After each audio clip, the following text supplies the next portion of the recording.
இந்த இடத்துல வந்து பார்த்தீங்கன்னா, உண்மையாவே வந்துட்டு நேரம் நல்லா இல்ல அப்டின்னா, என்ன வேணாலும் எப்படி வேணாலும் நடக்கும்னு சொல்லுவாங்கல்ல. அதுதான் வந்துட்டு இந்த ஒரு சம்பவத்த குறிக்குது. நேத்து வந்து பார்த்தீங்கன்னா, சின்னியம்பாளையம் டூ இருகூர் போறக்காக வந்து பார்த்தீங்கன்னா, ஒரு டெம்போ ஒண்ணு வந்துட்டு இருந்திருக்கு.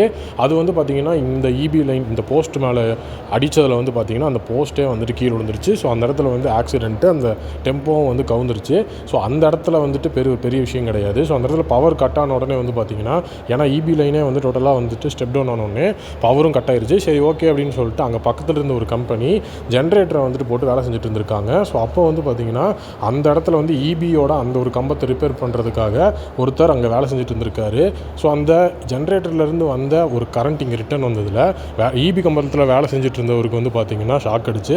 ஸோ அவர் வந்து உயிருக்கு போராடுற நிலைமையில் ஹாஸ்பிட்டலில் அட்மிட் செய்யப்பட்டிருக்காரு.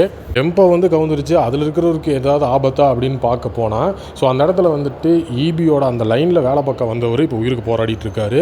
ஸோ கண்டிப்பாக வந்துட்டு பார்த்தீங்க அப்படின்னா, விபத்துக்கள் எப்படிலாம் நடக்குது பாருங்கள் அப்படிங்கிறதுக்கான ஒரு விழிப்புணர்வு பதிவை கூட நீங்கள் வச்சுக்கலாம்.